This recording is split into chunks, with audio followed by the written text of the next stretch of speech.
And I'm not boycotting the Oscars because just like in 1995, they disrespected Jumanji.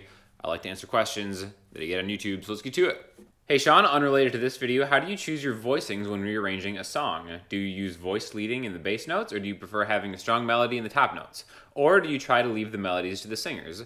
Do your decisions change when it's Ali singing or Andrea, for example? And I'm also interested to know the process when it's for your own composition. Lots of questions, thanks in advance. So basically what that question is asking, if you're not super familiar with different chord voicings and stuff, is like, let's say I'm playing like a G chord in maybe one of the covers or something. It's like, do I pick this G chord, or this G chord, or this G chord, or really any of kind of like the inversions? And the reason you might pick a different chord is because traditionally when it comes to like a compositional element, a lot of times you want like the melody or whichever note you want to stand out is going to be on top of the chord, or like the highest note in the chord. So for instance, say maybe Allie's singing like this note, maybe I'll find a G voicing that doesn't have that note, so this pitch of a G kind of rings out. Now, generally when I'm doing like the acoustic covers and stuff, I don't really worry too much about that as far as like what's in a singer's range and what's not, because when it's just an acoustic guitar and a singer,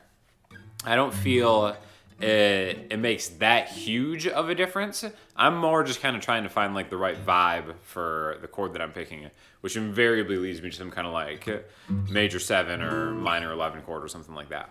Now, when it makes a huge difference is like in the rock stuff where there's like a big arrangement of maybe like several instruments going on.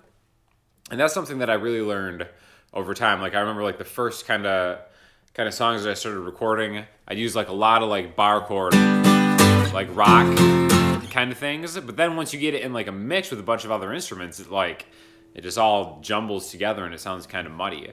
And to me, that's where compositionally it's like, okay, I gotta find a much higher voice instrument for like an electric guitar, an acoustic guitar specifically. So maybe I'll play, you know, like a chord up here, because the bass is kind of like handling something down here. And to me, the more you start adding things, the more that stuff really, really matters and adds up. Now, in just an acoustic arrangement, it's definitely a consideration that I have, but it's not something that I consciously think of like, oh, I'm working with this singer, I gotta kind of stay in this range. Why is there such a stigma against stickers on a guitar? It doesn't impact the tone of an electric guitar at all, and I love the look and the idea of having local business or band's merchandise on my guitar. Obviously, I'm not going to cover a $4,000 guitar and cheap stickers, but even if I did, why do people care so much? Just did the homework and Destroyer rocks. Yeah, people get super up in arms about stickers. I've actually never done like a sticker thing on a guitar. I don't know. I think it's just like a personal preference. Same with like people's cars and like bumper stickers. I think certain people kind of see a guitar as like a work of art that you're not supposed to, you know, alter in any way. I personally don't care. I've just never been a sticker guy myself. But hey, if you want to slap some righteous stickers on there, go for it. Who cares what people think? Nothing like the blues. Just total arrogance from a young kid who is overly confident. You need to come out of the closet, mushroom emoji. Come out of the closet, mushroom emoji. I guess not knowing what the blues is means you're closeted gay. So I'm a little curious, do you get the song down, then record the video, or record the video and then overdub the song to perfect everything? I've been putting up songs and videos, even a lesson or two, but I always just put up pictures and lyrics with my songs, though I've been thinking about doing something like this, but from my experience with knife making videos and guitar lessons, nothing is done in one take. Haha, thanks in advance. Oh, you're asking the wrong person, because pretty much everything is done in one take around here. But this is talking about some of the music videos that I've been making for the new rock stuff, which I got another one coming out soon. And so the way that works is, and I've kind of talked about this in like the vlogs that I do on those too, is I'll track it, I'll try to get it to sound good, you know, kind of the way I want it. And then for the music video, I just crank everything up and I jam along to the track and then just kind of sync the footage. So it's kind of like lip syncing, but it's really not lip syncing because I am technically playing along to the track. I've seen like lip syncing videos where it's like, if they're not actually playing it, it's kind of like obvious that they're lip syncing or even just like play syncing. So yeah, those generally aren't the live or the recorded parts that are actually being recorded live in those videos. It's usually kind of like after the fact. But yeah, I think it just kind of helps to really crank the amp up, do the guitar part, feel it, and it seems to be, yeah, it seems to work, it seems to look okay. But yeah, that's just kind of like the only way I can think of kind of doing those music videos. So I'll probably just keep rocking them out that way. Has anyone said you kind of look like Brandon Flowers? So yeah, 2017/2018 has been kind of the year of Brandon Flowers comparisons, the lead singer for The Killers. I remember in 2016, it was resoundingly PewDiePie and Neil Patrick Harris. Then 2017 totally flipped, and it became Brandon Flowers and Chris Pratt. So I'm not sure what 2018 holds, but I'm excited to find out. Love your fingers. Can you do a video filming only your fingers doing several activities? It would be cool. Bye. I don't know, maybe coming soon. How did you get started teaching, especially without any formal training or anything? Is there a base level knowledge experience you think teachers should have? So I think I might have talked about this before, but basically, I didn't really set out to be a teacher. I was working at Guitar Center, I was doing pro audio stuff, and, you know, I played guitar at this point, but I never really thought about teaching. I would always kind of like show my friends stuff, because I'm naturally kind of like a teacher. Like, I want to share things that I had a hard time learning and hopefully make it easier on somebody else. So it's just like a personality thing. But I wanted to set up like this like little mini Mbox Pro Tools thing for this girl and her family. And I was kind of like just like showing her some guitar stuff and kind of, I think I probably taught her the 12-bar blues or something. And she's like, hey, could you come like here every week and like teach me? And I'm like, yeah, I guess, you know? And it ended up being a cool experience. And then word started getting around and they kept giving my name to other people. And eventually like I had a bunch of students, but I had no knowledge of theory at all at the time. But it became, you know, a thing that just by force of like sheer personality, I was like getting like a lot of work that was paying a lot better than my other job at the time. So I was like, well, geez, I better start learning what I'm actually doing, because I couldn't really, I felt a little fraudulent, like not having a background in like, you know, classical training or however, really knowing what I was talking about.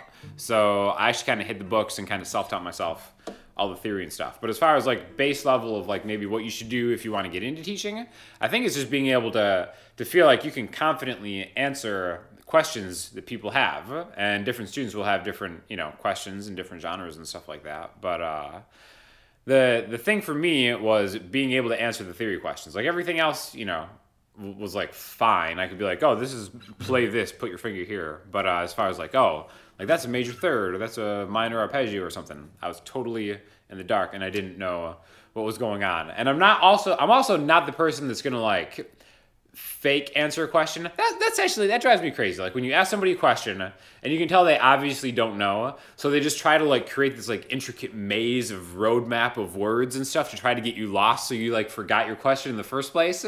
So for some reason it makes them seem smarter or something because they don't know the answer to it. So yeah, if I don't know the answer to a question, I'll just be like, yeah, I don't know. Or maybe I'm misinformed and I'll give you the wrong answer, but I'm never gonna purposely give you a fake answer. So yeah, that was just kind of my own experience in teaching, and really aside from just making me a better teacher and being able to explain things better, having that kind of background in teaching myself theory made my playing so much better. So even if you don't care about ever teaching, still learn your theory. I find myself drifting away from my acoustic and gravitating towards my electric guitars, I think mostly because they're easier to play. Is this normal? It's gotten to the point where I'll play my electric unplugged just to keep my fingers moving. Your thoughts? Yeah, it's totally normal. I got a bunch of students to do that. I almost was the opposite, where I just kind of gravitated more towards acoustic at one point just because I didn't need it to be plugged in to have it sound its best. But yeah, whatever it takes to kind of keep your hands on a guitar doing stuff is fine. I mean, some people will say maybe it's like a little bit lazy because like the strings are easy to play. Whatever, who cares? As long as you're picking up the instrument, you're having a good time, there's no really wrong way to practice. Where do you draw the line between confidence and cockiness? What do you think of the Foo Fighters? And great channel, is very helpful, and I've learned a lot. Thank you. Foo Fighters, you know, what can you say? Solid band. They've been doing it for a long time. I don't really listen to them a lot anymore, but I used to. Color and the Shape was my jam back in the day. But as far as drawing the line between confidence and cockiness, I mean, the Sean Daniel mantra is confidence. Always, always confidence. It's really kind of like, it's something I preach to everybody I know. Nobody, I feel, is as confident as they need to be out there. I feel like I'm a pretty confident guy myself, sometimes bordering on the cockiness line, which I understand. But really, confidence is like your only self-defense against life. And so many people try to like just like beat it down in you and stuff like that. There's nothing wrong with being confident. And really, in a lot of cases, there's nothing wrong with being cocky. I think the line, to me, the difference between like arrogance, confidence, and, you know, true confidence is just like, is your confidence coming at the expense of somebody else? Which, you know, obviously I'm not totally down with that. But yeah, I mean, there's no reason that you shouldn't walk around and think that you're a rock star if you're putting in that work and, you know, you just want to feel good about yourself. So believe in your abilities. Trust that your man Sean is going to back you up with that guitar music knowledge, and just go out there and slay it. Hey Sean, love the channel. Been playing about 2 years now, and you've really helped me from when I started to now. 2 questions. When would be a good time to start going to open mic nights? I want to start to get out in the scene, but I'm not sure if my skills are quite there yet. Also, what NBA baller do you relate to the most? I could see you being a Klay Thompson type dude. So open mic nights, get out there ASAP, as soon as you possibly can. Even if you're not going to play it, just go scope it out, because that's usually a pretty empowering experience to kind of just see what kind of, you know, levels are at different open mic nights, because every open mic night is different. A lot of them have different vibes. I would say most of them are pretty laid back vibes in my own personal experience, and people understand that not everybody's going to be a professional just up there like just destroying it. So you know, if you're nervous about going and playing, just go and kind of observe, maybe maybe bring a friend and just kind of like kick it. Usually they're an entertaining scene to go to. And then just, you know, as soon as you feel like you kind of know the scene, you feel comfortable there, the next time you come back, it should be a good experience. As far as basketball, a lot of people know I play an insane amount of basketball. And this has been kind of like my first passion forever. As far as what NBA player I relate to, I mean, I don't stroke it quite like Klay, but I got a pretty decent outside shot. I would say I'm probably more like a Manu Ginobili / Kobe type player. Definitely ball dominant guard. I don't need the ball by any means. It just always kind of like happens that way. Now, the one thing that I will say is my game has changed drastically. When I was in my early 20s, I was straight up Russell Westbrookian. I would just like viciously attack the rim relentlessly at any expense to my body, just doing flips, landing on my head, whatever, just getting hacked. But getting older, I found that I don't really want to like end up on the ground so much. So now it's kind of all about like the mid-range game. So maybe like DeMar DeRozan in there too. But definitely a ball handler with like, if I may say so, a wicked 10 to 18 foot turnaround J, which if you're a basketball player and maybe you're getting to the point where you don't want to just hit the rack every single time, I urge you to develop a turnaround jumper, because if you do it right, it's absolutely unblockable. It'll feel super weird like the first time you do it, because a lot of people shoot like jumpers, but they're not true jumpers. To really get a decent jumper down, you got to like practice it.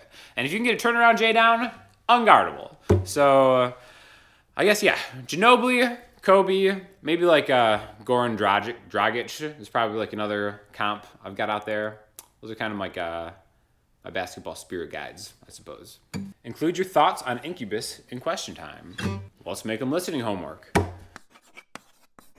Huge Incubus fan, always have been. I really haven't talked about them enough on this channel. Awesome guitar work, great singer, nasty bass player, incredible drummer.